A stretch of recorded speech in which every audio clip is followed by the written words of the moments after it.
नमस्कार, बहुत स्वागत है आप सभी का साधना प्लस न्यूज में। खबरों की शुरुआत करेंगे, लेकिन उससे पहले नजर डालेंगे इस वक्त की सुर्खियों पर।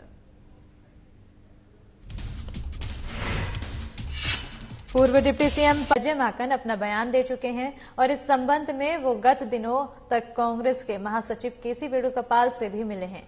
और आपको बता दें कि उन्होंने कहा कि मंत्रिमंडल का विस्तार हर सूरत में होना तय है। इस बारे में एआईसीसी विचार कर रही है।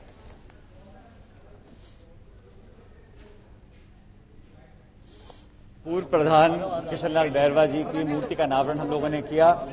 किशनलाल बैरवा साहब बहुत पुराने कांग्रेसी नेता थे और इस क्षेत्र के लिए बहुत से उन्होंने काम किए और पूरे दलित समाज को एकजुट रखकर आगे बढ़ने का काम उन्होंने किया। उनके परिवार के सभी सदस्य राजनीति में हैं और जनता का आशीर्वाद उनको प्राप्त हो रहा है।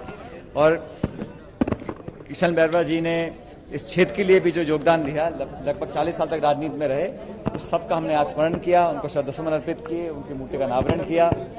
और मुझे लगता है कि इस प्रकार के व्यक्तियों को बहुत लंबे समय तक हमको याद रखना जरूरी है, ताकि नई पीढ़ी उन लोगों से इंस्पिरेशन लेकर आगे काम कर सके। सर, आज गहलोत साहब दिल्ली है, सोनिया गांधी जी से मिले हैं, मंत्रिमंडल विस्तार की बात हो रही, कैसा होना चाहिए, क्या आपसे कोई बात हो रही हो? मैंने तो हमेशा कहा है कि हम सब कांग्रेस के कार्यकर्ता एकजुटता से काम करें। और जैसा अजय माकन जी ने कल कहा कि अब हम लोगों को 22-23 महीने रह गए हैं, अगला चुनाव विधानसभा का आएगा, तो राजस्थान में परिपाटी रही है कि एक बार एक पार्टी को बहुमत, फिर दूसरी पार्टी को बहुमत, लेकिन इस परिपाटी को हम तोड़ना चाहते हैं, क्योंकि पार्टी और सरकार अगर मिलकर काम करेंगे तो जनता का विश्वास हम जीतेंगे। मुझे पूरा उम्मीद भी है, विश्वास भी है कि जो पार्टी हमेशा कहती आई है उसका बहुत जल्द निर्णय लिए जाएंगे। और कांग्रेस के कार्यकर्ताओं ने जो योगदान दिया है सरकार का निर्माण करने में, उन सब लोगों को, समूचे 33 जिलों के अंदर जिन जिन लोगों ने मेहनत की है, ठंड में, गर्मी में, वसुंधरा जी की सरकार के सामने उन्होंने लाठियां खाई हैं, जेलों में गए हैं, पदयात्राएं की हैं, धरने दिए हैं, भूख हड़ताल की है, जनजागरण का अभियान चालू किया था, उन सब लोगों को मान सम्मान के साथ हम लोग आगे लेकर बढ़े। ये मैं शुरू से कहता हूं, इस बात को आगे भी। सर, अभी पंजाब सीएम ने टिप्पणी की कि कांग्रेस शासित राज्यों में डीजल पेट्रोल अधिक महंगा है। उस पर तो मुख्यमंत्री अभी कह चुके हैं कि जो कमी करनी है उसको हम भी करेंगे, लेकिन केंद्र सरकार ने पिछले 6-7 सालों में 20 लाख करोड़ रुपए वसूले हैं सेस के माध्यम से। पेट्रोल डीजल पर जो सेस लगाया है वो केंद्र सरकार, जब अंतर्राष्ट्रीय बाजार में दाम आधे हो गए थे तब जनता को राहत नहीं थी। कोरोना काल के बाद जो लॉकडाउन हुआ उसमें राहत नहीं थी, और अब जब 5 राज्यों के चुनाव आ रहे हैं तो थोड़ी बहुत राहत देने का काम कर रहे हैं। और मुझे लगता है कि सब जनता समझ रही है कि जब 100 रुपए का पेट्रोल डीजल होगा तो महंगाई तो बढ़ेगी। महंगाई बढ़ रही है, गैस सिलेंडर 900 रुपए का हो गया, पेट्रोल डीजल देसी घी से महंगा हो रहा है, नौकरियां मिल नहीं रही, उद्योग चौपट हो रहे हैं, अर्थव्यवस्था समाप्त हो रही है और किसान आंदोलित हैं। ऐसे माहौल में मैं समझता हूं कि भारतीय जनता पार्टी का पतन होना निश्चित है। वो कितना भी प्रचार कर लें, कितने भाषण दे लें, कितना ध्रुवीकरण करने की कोशिश कर लें, लेकिन जनता समझती है कि बेहतर विकल्प कांग्रेस ही है और इस दिशा में जनता हमारे साथ काम कर रही है। सर, सरकार से कोई संकेत मिला हो कब होगा मंत्रिमंडल विस्तार? उस पर कल अपना वक्तव्य महासचिव अजय माकन जी दे चुके हैं। मैं 1-2 दिन पहले वेणुगोपाल जी से मिला था। लगातार हम चर्चा करते हैं और मुझे लगता है कि बहुत जल्द। और प्रदेश में बजरी खनन को लेकर राज्य सरकार और आम जनता को सुप्रीम कोर्ट से बड़ी राहत मिली है। सुप्रीम कोर्ट ने सीईसी कमेटी की सिफारिशों को मानते हुए राज्य में लीगल माइनिंग अनुमति दे दी है, और जिसके बाद अब राज्य सरकार प्रदेश में लीगल माइनिंग शुरू कर सकेगी। इससे सीधे तौर पर आम जनता को सस्ते दर पर बजरी मिल सकेगी। और आपको बता दें कि राज्य में करीब 3 साल से सुप्रीम कोर्ट की रोक के बावजूद धड़ल्ले से अवैध खनन हो रहा था, जिसके बाद अब प्रदेश की 82 बड़ी बजरी लीज को फिर से शुरू किए जाने से जुड़ी एक याचिका पर सुप्रीम कोर्ट ये महत्वपूर्ण फैसला सुनाया है। और बजरी खनन से रोक हटाने के बाद अब करीब 4 साल के बाद बजरी खनन की गतिविधियां फिर से शुरू हो सकेंगी। आपको बता दें कि सुप्रीम कोर्ट में 26 अक्टूबर को बजरी खनन मामले पर सुनवाई हुई थी और इस दौरान अदालत ने अपना फैसला सुरक्षित रख लिया था। सुप्रीम कोर्ट में justice Nageswara Rao, justice BR Gavai, justice BB Nagarathna की पीठ के समक्ष ये मामला फैसले के लिए सूचीबद्ध रहा है। वहीं बजरी लीज खातेदारों की ओर से भी भविष्य में अवैध खनन किए जाने को लेकर सहमति जताई गई है।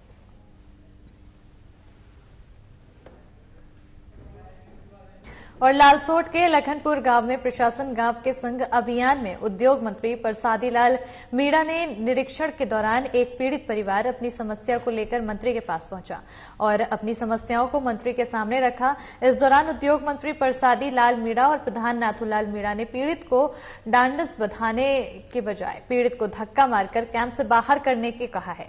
आपको बता दें कि 18 सितंबर 2019 को मीठालाल मीणा के जवान बेटे को 2 लोग लोहे का काम करवाने का आश्वासन देकर बहला फुसलाकर महाराष्ट्र ले गए थे।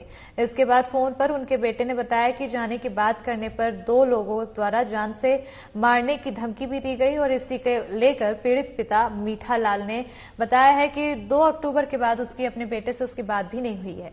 इसी को लेकर पीड़ित पिता ने लालसोट थाने में मामला भी दर्ज करवाया, लेकिन पीड़ित का कहना है कि अभी तक पुलिस प्रशासन ने इस पर कोई भी कार्रवाई नहीं की है और इस घटना को लेकर पूरा पीड़ित परिवार सदमे में है। इसी घटना को लेकर पीड़ित परिवार ने राजस्थान सरकार के उद्योग मंत्री परसादी लाल मीणा से उम्मीद करते हुए अपनी आपबीती सुनाई और मदद के लिए हाथ फैलाया, लेकिन पीड़ित पिता ने मंत्री के पैर भी पकड़े, लेकिन सत्ता में चूर मंत्री को पीड़ित परिवार पर जरा भी रहम नहीं आया और मदद के बजाय उन्होंने पीड़ित परिवार को धक्के मारकर बाहर निकाल दिया। मैं एक समाज सेवी रहा हूं हमेशा और मेरा काम समाज सेवा करना है, कोई भी हो, चाहे वो लालसोट सिटी के अंदर हो या गांव में हो।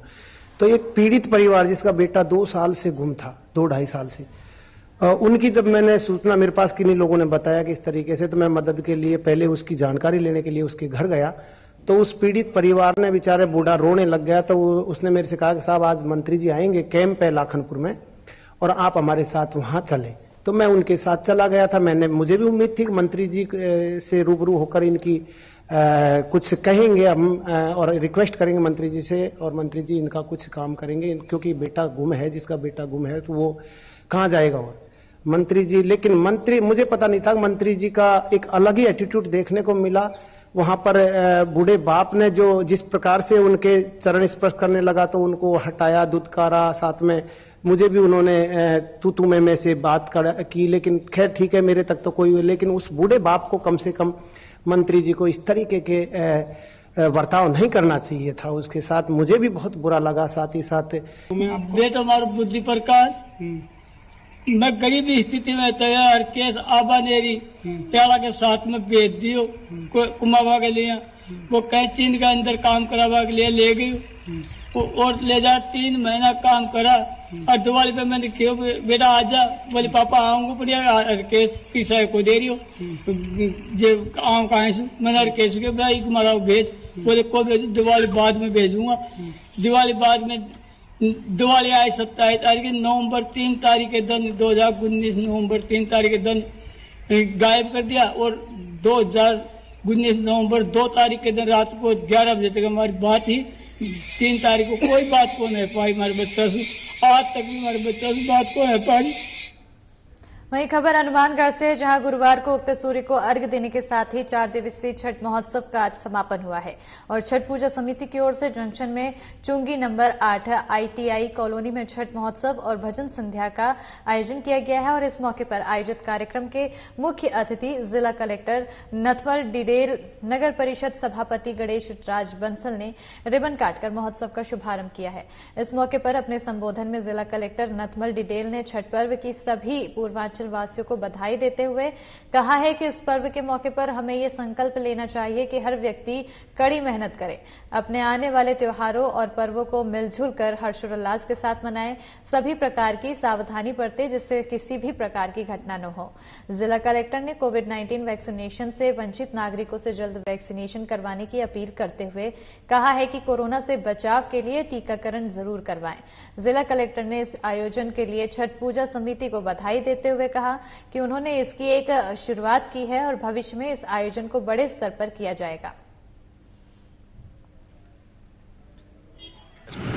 मैं आज छठ पर्व के शुभ अवसर पर पूर्वांचल के सभी निवासियों को, राजस्थान के निवासियों को बहुत बहुत बधाई देना चाहूँगा और आपसे अनुरोध करना चाहूँगा कि इस पर्व के अवसर पर हम ये संकल्प लें कि वर्तमान समय में भी हम लोग एक दूसरे का सहयोग करें, अपने आने वाले त्योहारों को, पर्व को बहुत ही हर्षोल्लास के साथ मनाएं, एक दूसरे का सहयोग करें और वो पूरी सावधानियां बरतें ताकि किसी भी प्रकार की कोई घटना नहीं हो। और जो चुनौतियां हैं हमारे समाज में, हमारे सामने, तो उसमें हम सब लोग मिलकर के उसकी लड़ाई लड़ें, अपने पर्यावरण का ध्यान रखें।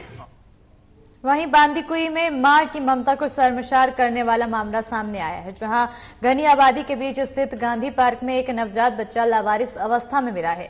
सर्दी में ठिठुरते मिले नवजात को अस्पताल में भर्ती कराया गया और बाल रोग विशेषज्ञ डॉक्टरों ने नवजात की जांच के बाद प्राथमिक इलाज शुरू कर दी है।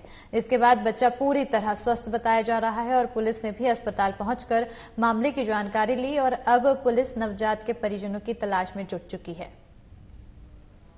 तो तस्वीरें आपको दिखा रहे हैं, मासूम बच्चा। अब ऐसे में ये एक ममता को शर्मसार करने वाला मामला सामने आया है। लावारिस हालत में एक मां ने अपने नवजात बच्चे को छोड़ दिया, जिसके बाद अब पुलिस बच्चे की परिजन की तलाश में जुटी हुई है। और बता दें कि प्राथमिक इलाज के लिए बच्चे का अस्पताल में भर्ती कराया गया था, जहां पर बच्चा पूरी तरह से स्वस्थ बताया जा रहा है।